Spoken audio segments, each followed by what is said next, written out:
getting out of alignment with the perfect will on your life.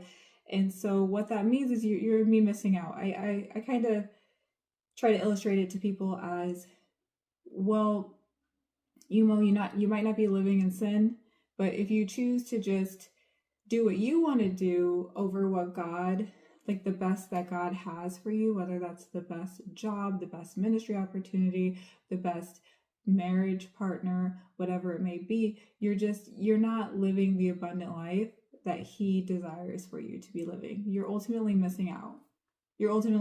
That's what's happening, okay? You don't want to miss out on what God has for you, because yes, you can miss things that God has for you. There's definitely a misconception online that if God has something for you, you just got to sit back and wait for it. And it's one of those half-truths. You know what I'm saying? There's a lot of half-truths online where, yeah, if God has something for you and you're actively seeking Him and you're surrendered and you're submitted to Him, you're not going to miss it.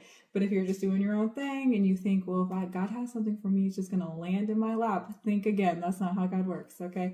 So you do have to be actively seeking Him to know what it is that He has for you. And then you have to submit to that.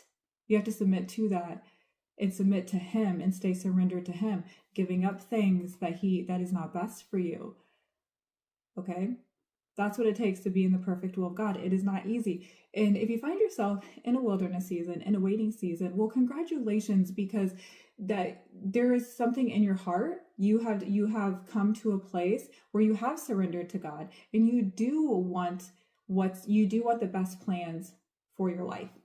Okay, there was a time where you're saying, like, I want to seek God. I want all that God has for me. And then you go into a waiting and wilderness season where He's preparing you for those plans and purposes.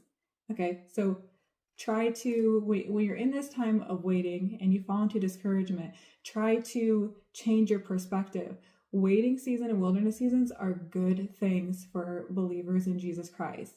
That's a good place to be in. Now, not long term. It's not a good place to be in forever. If you're in a wilderness season for years and years and years and years and years and years and years, well, there's a good chance that it's because you're not participating in the training. When we talk about participating in the training in the wilderness season, there's work to be done inwardly that needs to be done before you can go into that next territory with God, especially if it's a high position of influence.